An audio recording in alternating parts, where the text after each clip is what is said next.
Welcome to Electrified. It's your host, Dylan Loomis. First up today, this article from Laura Kolodny didn't teach us a whole lot of new information, but it did a great job of stirring up the conversation, including from Elon. Replying to this article on X, Elon did say, Laura, liar, Kolodny. Laura said thanks to some emails from NVIDIA staff, the word was that what Elon told shareholders about how many H100s Tesla was buying was not accurate. Second was word that Elon was prioritizing H100 chips for XAI rather than for Tesla, effectively delaying the delivery for Tesla. An NVIDIA memo from December, so this is already interesting timing, a few days ahead of Tesla's annual meeting, said Elon prioritizing H100 cluster deployment at X versus Tesla by redirecting 12,000 shipped H100s originally slated for Tesla to X instead. But based on initial commentary, it felt like no one read the following sentence, which said, in exchange, original X orders of 12,000 H100s slated for January and June to be redirected to Tesla. Had Laura been paying attention, maybe she would have included in her article the fact that Giga Texas had seen some construction delays that was impacting the build-out of Tesla's data center in Austin. Also conveniently left out of the article was what Elon said on X back in March, that improvement will accelerate dramatically now that we are no longer AI training compute constrained. There was also some confusion out there about the 85,000 number and if that was going to be H100s exactly or H100 equivalents. On X, Ryan said, I think 85,000 is the right number. The new data center will house 50,000 and they have an existing 35,000 H100s. This should all be in addition to the Dojo systems. And Elon confirmed it, saying correct. Also, I cannot overstate the difficulty of making 50,000 H100s train as a coherent system. No company on Earth has been able to achieve this yet. Once we have that system working, we will order more hardware. That means Tesla is working on getting 85,000 H100s, not equivalents, but actual H100s set up, 50,000 of which will be at Giga Texas, and then all of that will be in addition to whatever training they're doing with Dojo, aka even more compute than many of us were expecting, because the 85,000 H100 equivalents could have actually included Dojo, but Elon clarified that's not the case. Just to be very clear, this is not a situation of XAI receiving H100 chips that now Tesla will not get. It was simply a switch of the timing between delivery for Tesla and XAI, with XAI being prioritized first. That should have been clear even before Elon added any context, but he did confirm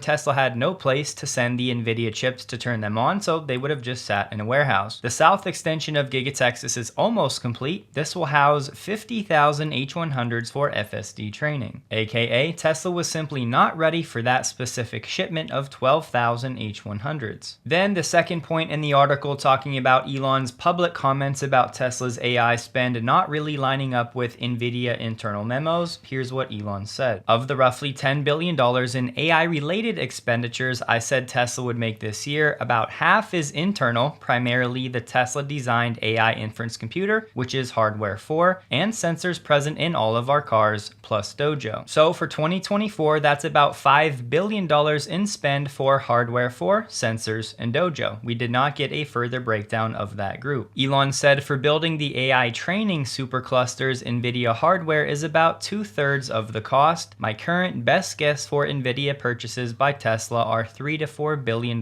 this year. Holmars asked Elon how he saw Dojo comparing to NVIDIA, saying, is there a realistic pathway to one day producing training compute internally rather than buying from NVIDIA? Elon said training compute for Tesla is relatively small compared to inference compute, as the latter scales linearly with the size of the fleet. Remember, Tesla's inference compute is going to be hardware 3 and 4, the computers actually on board Tesla vehicles. Perhaps the best way to think about it is in terms of power consumption. When the Tesla fleet reaches 100 million vehicles, peak power consumption of AI hardware in cars will be around 100 gigawatts. Training power consumption is probably less than 5 gigawatts. These are very rough guesses. Obviously, 5 gigawatts of AI training compute is enormous by current standards, but is only about 5% of total Tesla AI compute. There is a path for Dojo to exceed NVIDIA. It's a long shot, as I've said before, but success is one of the possible outcomes. Recall what Elon said on the Q1 call this year: Tesla's AI inference efficiency is vastly better than any other company. There's no company even close to the inference efficiency of Tesla. Elon's answer didn't really give us what many were looking for to find out how Dojo in its current iteration is actually comparing to NVIDIA H100s for training FSD. The last update we heard was that Dojo could be making up between 10 and 20% of Tesla's training compute needs, but that's really just a rumor. Elon's been trying to make the point very clearly: when the conversation of Tesla's AI compute comes up, rather than thinking about training coming first, we should be thinking about inference coming first. And on X, Holmars reminded everyone from what he heard from his sources at NVIDIA, Tesla has ordered over 100,000 H200s from NVIDIA that they'll be taking delivery of over the next 12 months. Deliveries have already started. The simple takeaway from all of this is that Tesla is doing just fine when it comes to compute resources, and Tesla will continue to build out its training compute as fast as its infrastructure will allow. On that front, Tim Zalman, who used to work at Tesla, said the practicalities of building a supercomputer are insane once you get down to it. Let's assume you have a data center location and ordered GPUs. You're probably thinking of these sleek, orderly photos of racks of compute. Just think about how those GPUs got there. The picture on the screen is only a few hundred GPUs. Just taking delivery of thousands of GPUs is a crazy military operation, even before any racking, stacking, and cabling or bring up. Data centers are usually built out slowly, but in the AI craze, you want it up as soon as possible, and existing data center facilities do not accommodate for this well, thanks to the limited amount of trucks, warehousing, unloading docks, ramps, dollies, jack lifts, corridors, etc. So I asked him, I said, hey, can you share a rough timeline on how long it takes to get 10,000 H100s up and running after taking delivery? To which Tim said, taking delivery sounds like receiving an Amazon package. Although he did use the exact same phrase in his post.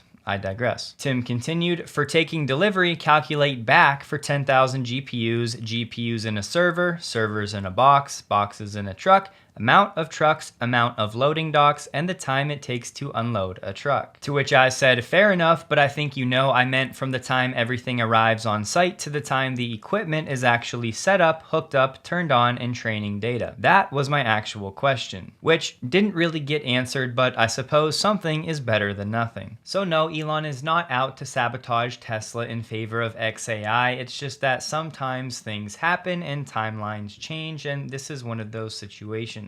It would have been nice to get a few tidbits on how the build out of Tesla Dojo is going in Buffalo. Still mum's the word on that one. I'd also like to go on record again saying that I have a very high conviction that in the long run, Tesla will benefit greatly from the advancements and success of XAI. The Tesla China weekly insurance number came in at 15,000. Now, just to be transparent, CNEV Post reported 15,200, and often different sources will have slightly different numbers. For me, I always like to go conservative, so comparing 15,000 to the same week in Q1, that number was 12,500. Thus, quarter over quarter, Tesla China is now 17.9% ahead of the Q1 pace. Week 9 of Q2 last year came in at 14,500, so now year over year, Tesla is down 3.5%. Some people are optimistic Tesla can flip Q2 year over year positive over the next 4 weeks before the quarter ends, but the numbers from Q2 last year were pretty high the last few weeks of the quarter. Specifically, the average was 16,250 per week. Tesla's insurance, as they have a new employee, Alan Laban, who's now the head of insurance partnerships at Tesla. On LinkedIn, he said, I'm thrilled to share that I've started in a newly created role at Tesla. His goal, to make Tesla vehicles easy and economical to insure. By partnering with insurance companies, teams across Tesla, and collision shops in the US and Canada, we will lower the total cost of Tesla ownership. Why would Tesla, which already has its own insurance company, care about the rates other insurance companies charge Tesla owners? Because of the mission. High insurance premiums on EVs will slow this transition. That's where the insurance partnerships part of the job comes in. Through better communication, processes, and partnerships, partnerships, we will reduce repair costs and lower insurance prices across the industry. As I'm sure you can tell, this new role at Tesla has more to do with the legacy auto industry than it does Tesla's own insurance line. But as a Model Y owner who is now paying twice as much for car insurance with my Model Y as I was on our Honda CR-V, I'm very pleased to hear about this new position. And no, Tesla insurance is not live where I live. Also, Tesla is clearly hiring for some revamped new key initiatives. Perhaps one of my favorite Easter eggs that Tesla has placed as of late, Monroe shared a picture of what looks like a part of a circuit board with the words "Hi Sandy" engraved right on it. This was found during the Cybertruck teardown, so hopefully Monroe got video footage of the moment when Sandy saw that.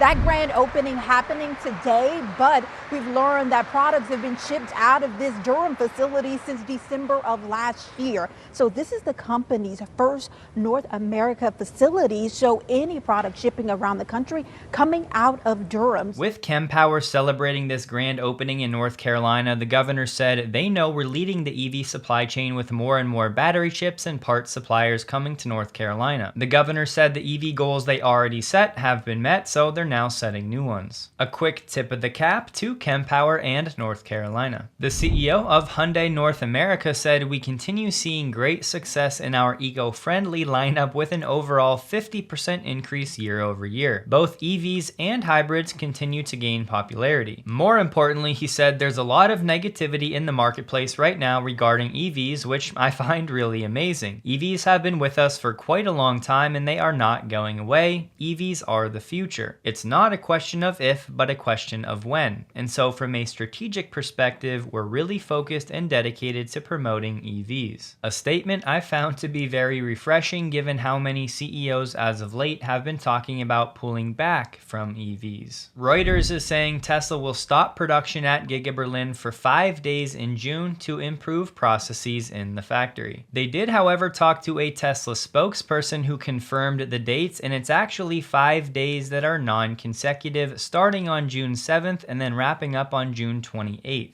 With 3 days of paused production in between. There seems to be some confusion around Tesla's 2024.20 software update, specifically when it comes to adaptive headlights, matrix lights, and working around corners. I believe this post from Tesla Newswire gets it right. They said if you're in the US, Canada, Mexico, Puerto Rico, or South Korea, your headlights will adapt to the curves of the road, but for now it's lateral only adaptive headlights, not the full-on adaptive headlights where they'll actually change pixels for oncoming traffic on straightaways. To tell if your vehicle has the matrix headlights, look toward the outer right portion of the headlamp and look for the circle. No circle light on the right, no matrix headlight. Obviously, when looking at the vehicle, that's just for the headlamp on the right. Tesla Manufacturing posted, "Congrats Giga Nevada team on building their 5 millionth drive unit." There is some Tesla employee chatter on the interwebs about how things are going with the testing of 12.4, and it's really not great. Unexpected breaking. Yesterday we talked about bugs making the software unusable. The lane indecision or the hesitation is still persisting. The hard stopping and accelerating is still persisting, and the hesitation at turns is still persisting. It is interesting that publicly Elon hyped up version 12.4 so much, talking about that 5 to 10x reduction in MPI, miles per intervention, but reading all of the tea leaves between the delay on the release to actual customers and what we're hearing from those people testing it, it's not a great start. This is not at all a reason to panic. However, I do think it's important to be aware the ability to now write code for specific problems is no longer there. It may be another few days and dare I say weeks until customers start getting 12.4.1. A Reddit user shared a photo of some new V4 dispensers in Milpitas, California. They're saying the site is still using version 3 cabinets, so the speeds are still limited to 250 kilowatts. Norway's largest pension fund, KLP, has come out and publicly said they'll be voting against Tesla's plans to battery domesticate to Texas and against Elon's 2018 comp plan. They are, of course, voting in favor for the proposal that would urge Tesla to engage in wage and other labor negotiations. Fidelity is saying that KLP only owns about $162 million worth of Tesla stock. With this one, I'll pose the same question that Nick asked. What do you guys think about this Cybertruck light bar wrap? Personally, I think it's a cool idea, and I'm biased because black is my favorite color, but I do think the full light bar all the way across is such a signature of the truck. The Nikkei Asia shared this chart, and if you just focus on the red line, you can see the automobile industry capacity utilization rate taking a dip in Q1. Not quite yet as low as what happened during the illness, but certainly approaching it. The capacity rate for auto factories in China is down to about 65%,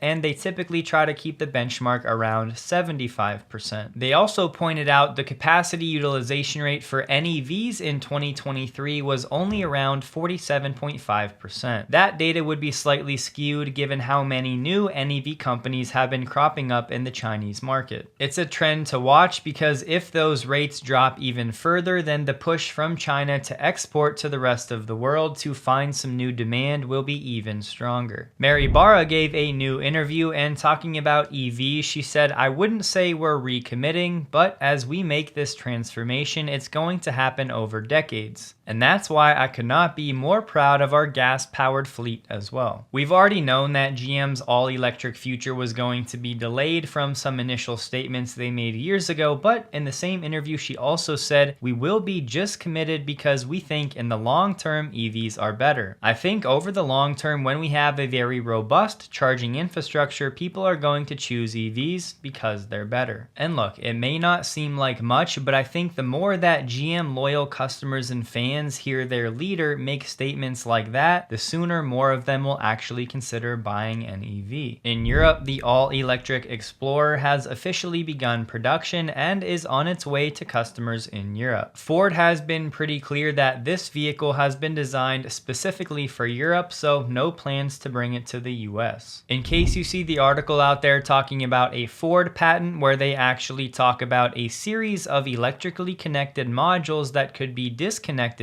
and swapped. Think Neo battery pack swapping with a twist. However, this patent was filed by Ford back in 2018, and given that Neo is still losing money and Tesla is not doing something like this, I would be very surprised if Ford ever tried to commercialize this. If you're interested in leasing a Lucid, they're now offering a new $3,750 air credit for new leases. They're also offering a $5,000 on-site vehicle bonus if you buy one of their inventory vehicles. Here we have Ford's US sales, and we're just going to focus on year to date through the month of May. Pure EV sales are up 87.8%, coming in at 37.2 thousand through the first 5 months of the year. Hybrid vehicle sales have grown 50.9% year over year, coming in at 74,000. Mach-E sales are up 88.7%, coming in at 18.7 thousand. F-150 Lightning sales are up 78.5%, coming in at 13,000. And on the commercial side, their e-Transit van is up 111%, coming in at 5.3 thousand. I know the growth percentages seem great, but when you actually do the math, specifically for the Mach-E, that's still less than 4,000 delivered per month. And for the Lightning, so far it's been 2,600 per month. Honestly though, given all of the production challenges and delays with the Lightning in Q1, pretty encouraging numbers for the Ford EV division. A quick channel update, you can now opt into my Electrified newsletter, and yes, for now it's going to be completely free. The link will always be in the description below, or you can just go to electrifiednews.com. I need you guys to know I guard my inboxes like Area 51, so I will be very respectful of yours. To start, the newsletter will be for the days when I'm unable to upload a video on YouTube. That way, when I do resume uploading, I don't have to cover that stale news that I know many of you have already seen. Let's say it's a Wednesday and for whatever reason, I can't actually sit down, record, edit, and upload a video. I still always follow the news, so I'm going to gather all of it as I would and then type it up into a 3 to 5 minute digestible form. This way, if I resume uploading on Thursday, Thursday, then everybody's already in the loop from Wednesday, and the Thursday episode will be specific for Thursday news. It's not just for that though, I also plan to use this as an outlet to do more of that deep dive research and analysis that I have not done as much on Electrified as of late, and that's been the case because I haven't wanted Electrified videos to become prohibitively long. I know a lot of you just want the news and the data, and that's what I try to provide. I do have a few other things planned along the way as a thank you for all of your support and for trusting me with your email inbox. And finally, if my YouTube channel was ever taken down, this will give me a way to communicate with everybody on what's next. And of course, you can always opt out at any time. So again, it's electrifiednews.com, and it'll always be in the description below. Australian energy giant Origin has launched a new service on its smartphone app that'll allow Tesla owners to fully charge their car for less than the price of a cup of coffee. The company is saying this marks the first time an energy retailer in Australia has allowed automated EV charging in their app. This program will give Tesla owners access to a charging rate of 8 cents per kilowatt hour. It's really a fancy way to incentivize scheduled charging and avoid the peak charging times. Origin expects this EV power-up service could save eligible Tesla drivers up to $452 every year. The company said, "We're starting with Tesla vehicles, the most popular EV brand in Australia, and look forward to progressively expanding EV power-up to support a range of EV models in the near future." As part of Tesla's spring update 2024.14, Tesla is now adjusting the auto wiper sensitivity if the driver presses the wiper button while the wipers are set to auto. Doing that will temporarily increase the sensitivity of the wipers. This means Tesla is now using user input to actually train the neural nets when it comes to the auto wipers. So not only can we train FSD, but now we can also train the wipers too. Tesla stock closed the day at $174.77, down 0.86%, while the Nasdaq was up 0.17%. It was yet another lower volume day for Tesla, trading about 31 million shares below the average volume the past 30 days. If there was ever a time to root against the inverse Kramer, now is that time. As Jim just said, I am not a seller of Tesla. I think he wins the vote and the stock goes higher. I hope you guys have a wonderful day. Please like the video if you did. You can find me on X linked below, and a huge thank you to all of my Patreon supporters.